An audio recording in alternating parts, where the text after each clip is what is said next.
really believes that she's a person that's in pain. Now, this is a 40-year-old woman who manipulated her way from the bottom to the top by marrying somebody who was the producer on the show who gave her her start in life, then divorcing him and finding a prince that is too thick to see what everybody else in the entire world can see. It is January 2026, and on the surface, everything looks picture perfect for the Duchess of Sussex. She is launching her new lifestyle brand as ever. She is posting nostalgic photos on Instagram talking about full circle moments and creating a warm, fuzzy narrative about how Soho House was her sanctuary long before she ever met a prince. It is a masterclass in branding nostalgic sweet and seemingly innocent. But if you look just beneath that polished surface, there is a panic setting in that no amount of PR spin can fix. Because while Meghan is posting about jam and Sanctuary's conservative commentator Candace Owens has just gone nuclear, and she is holding something that could allegedly burn the entire Sussex brand to the ground. We aren't talking about vague rumors or anonymous palace insiders this time. We are talking about hard documentation. Word is spreading rapidly through back channels that Candace has obtained actual internal membership files from Soho House. These aren't just guest lists. They are reportedly detailed ledgers from Meghan's pre-royal years. And according to insiders who have seen the documents, they contain a very specific list of 89 men. These aren't random names. They are high-profile members, wealthy financiers, and entertainment executives. The allegations suggest that Meghan's name appears alongside them not as a fellow member networking casually, but as a VIP companion, a role specifically arranged to facilitate elite connections. If these files are real, the fairy tale is over. What makes this situation truly bizarre is the reaction, or rather the lack of one. Think about who we are dealing with here. Meghan Markle is a woman who has never hesitated to call a lawyer. She sued the Mail on Sunday over a letter to her father. She has issued statements correcting the press on the tiniest details. She is famously litigious and fiercely protective of her image. Yet in the face of perhaps the most damaging allegation of her entire career that she was essentially working a pay-for-access system within Soho House, there has been absolute radio silence. No cease and desist letters, no public denials, no outraged statements from her spokesperson. This silence is deafening, and it tells us more than a denial ever could. In the world of crisis management, you only stay quiet for one of two reasons. Either the claim is so ridiculous it doesn't warrant a response, or the claim is true, and you know the other side has the receipts to prove it. If Meghan sues Candace Owens for defamation, it opens the door to discovery in court. That means Candace would be allowed to present the files as evidence. It means Meghan would have to testify under oath about the nature of her relationships with those 89 men. It seems the Sussex camp has done the math and realized that staying quiet is the only option they have left, praying that the storm passes before the files are leaked to the public. But to understand why these alleged files are so explosive, you have to understand the venue itself. For years, we've been told that Soho House is just a cool, exclusive club for creatives to hang out. But those in the know understand it operates on a very different frequency. It is an ecosystem designed for elite networking, but it relies on a strict hierarchy. You have the wealthy, powerful members, the billionaires, the producers, the princes, and then you have the atmosphere. This is a carefully curated selection of beautiful, charming, ambitious people who were brought in to make the club feel vibrant and desirable. The founder, Nick Jones, has famously said they try to keep out people who would bring press. The no photos rule is strictly enforced. We are told this is for privacy, so celebrities can relax. But in reality, that policy creates a veil of secrecy that allows for a very specific type of transaction. It creates an environment where wealthy men can meet beautiful women without any paper trail or paparazzi evidence. It is a hunting ground disguised as a social club. The allegation suggests that Meghan wasn't there paying thousands of dollars in membership fees to sit in a corner and write her blog. The claim is that she was part of the atmosphere, a non-paying asset brought in to keep the paying members happy. And the man who allegedly held the keys to that arrangement is the same man who has been by her side through everything. This brings us to Marcus Anderson. If you look at the history of the Sussexes, friends come and go. Jessica Mulroney gone. Her own father gone. Childhood best friends gone. But Marcus Anderson remains. He was at the royal wedding. He was at the baby shower in New York, and he was recently seen at Disneyland with Harry and Meghan.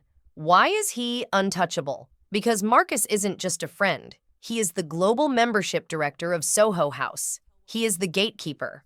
Marcus's job is literally to curate the guest lists for the world's most exclusive parties. He decides who gets into the room and who stays outside. During Meghan's Suits era in Toronto, she was a cable TV actress. She wasn't an A-list star, she wasn't making millions, yet she had access to the highest levels of global society. Who opened those doors, Marcus? The theory circulating now is that Marcus was the facilitator. The alleged files reportedly show that he was the one connecting Meghan to these 89 high-profile men.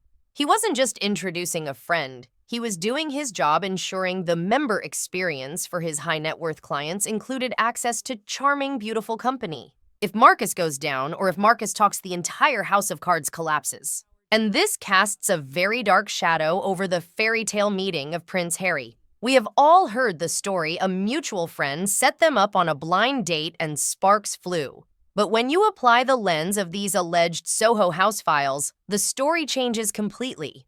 Royal author Katie Nicholl has confirmed that when Harry wanted to meet Meghan, he didn't just call her. He asked Marcus Anderson to set it up. Marcus arranged for them to meet in a private room at Soho House with a small group of people. Think about the dynamics of that. A prince.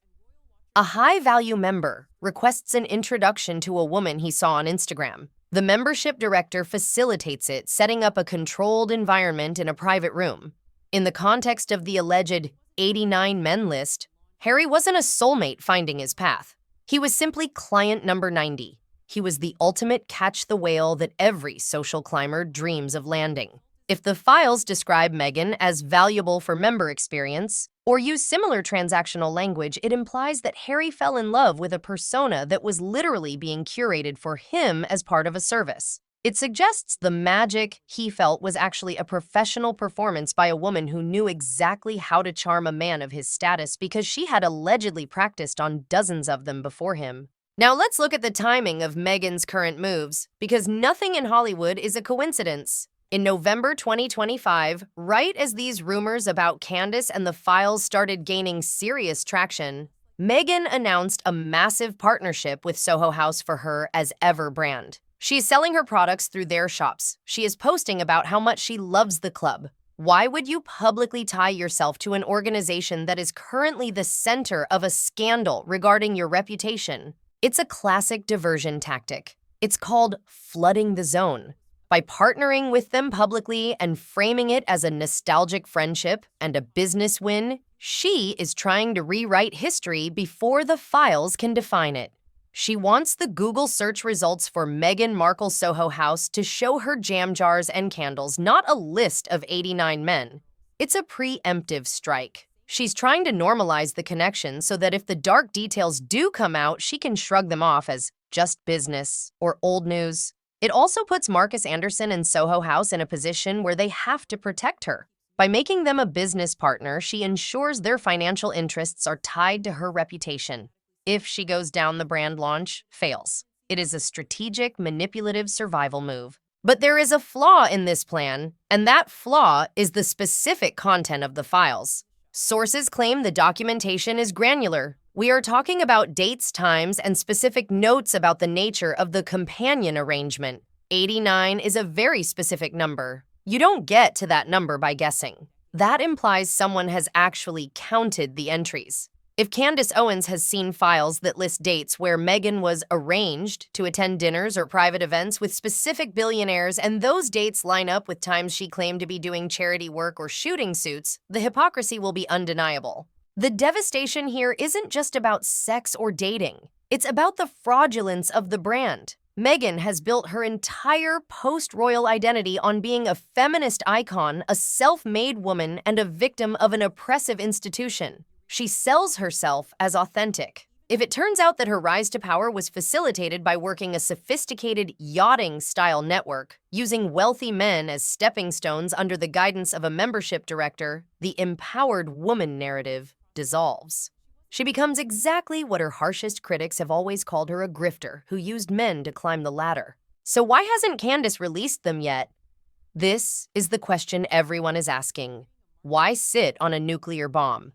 The answer lies in the art of psychological warfare. Candace knows that the threat of the release is sometimes more damaging than the release itself. Right now, Meghan is terrified. She is looking over her shoulder. She is unable to make bold moves or sue her critics because she doesn't know exactly how much Candace has. By holding the cards, Candace forces Meghan into a corner of silence. Furthermore, Candace is likely vetting the legalities. Releasing private membership data is a legal minefield. She needs to ensure that when she drops this information, it is bulletproof. She is likely verifying every name, every date, and every connection. She is building a case that isn't just gossip, it's history. And she might be waiting for the moment of maximum impact. Perhaps she is waiting for Meghan's memoir. Perhaps she is waiting for the full launch of the As Ever brand to hit stores. Dropping the files at the peak of Meghan's attempt to rebrand would be the ultimate career ender.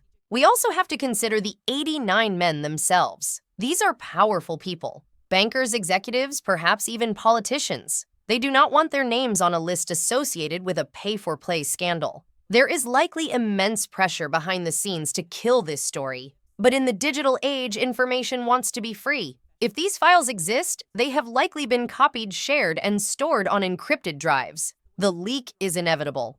As we watch Meghan post her perfectly curated photos and speak about her sanctuary, remember that we are watching a performance. It is a performance designed to distract you from the reality of how the sausage was made. The As Ever launch isn't a business expansion, it's a defensive fortification. She is trying to build a wall of jam jars and lifestyle products to hide the skeletons in the closet. But the reality remains 89 names, 89 specific instances of alleged facilitated connections. If even half of those allegations are true, then Prince Harry wasn't a knight in shining armor rescuing a damsel. He was just the one guy on the list who didn't know how the game was played. He was the mark. And as the silence from Montecito stretches on day after day without a single lawsuit filed, the world is starting to realize that the shocking truth might not be a rumor at all. It might be the only honest thing about the entire saga. The clock is ticking. Candace Owens is smiling. Marcus Anderson is likely scrubbing hard drives. And Meghan Markle is waiting for the other shoe to drop. Because when you build a castle on a foundation of secrets, all it takes is one loose brick or one leaked file to bring the whole thing crashing down. And that file, it's already out there. It's just a matter of time before we all get to read it. But let's pause for a second and look at the bigger picture, because this scandal isn't just about Meghan. If those files really contain a list of 89 men, we are looking at a potential crisis that goes way beyond the Sussex household. We have to ask, who are these men? If the reports are true, they aren't your average guys at the bar. They are industry titans, media moguls, perhaps even political figures. These are men with wives' reputations and board of directors to answer to. And right now, every single one of them is likely sweating bullets. This might explain why the mainstream media has been so strangely quiet about Candace's allegations. Think about it. If a list like that gets out, it doesn't just ruin Meghan. It exposes the entire underbelly of the elite social scene. It pulls the curtain back on how business is actually done at the highest levels. There is a very real possibility that powerful forces are working overtime behind the scenes to kill this story, not to protect Meghan, but to protect themselves. It's a concept called mutually assured destruction. Meghan knows their secrets, and they know hers. This creates a stalemate of silence where everyone is terrified to make the first move. And this is where the As Ever brand launch starts to look even more calculated. Why pivot to domesticity? Why jams, linens, and cooking shows? Because it is the exact opposite of the party girl image. It's a psychological operation.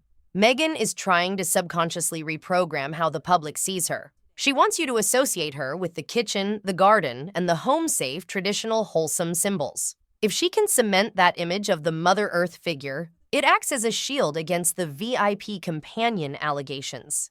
It makes the Soho House stories feel like they belong to a different person, a different lifetime. It's a deliberate attempt to sever the connection between Meghan the Duchess and Meghan the Soho House girl. Now we have to talk about Prince Harry because the psychological devastation here is almost hard to comprehend. Harry's entire identity in this marriage is built on the savior complex. He believes he rescued Meghan from a racist, hostile world. He believes he saved her from the paparazzi from the firm from the same fate as his mother. This narrative is the glue that holds his reality together.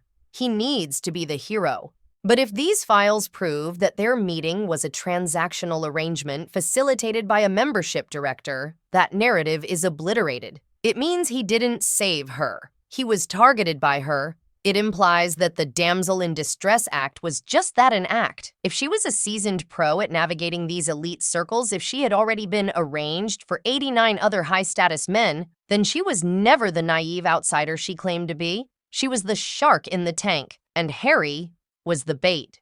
Imagine the conversation happening behind closed doors right now. If Harry is asking questions and Meghan is giving him the spin, how long can that hold?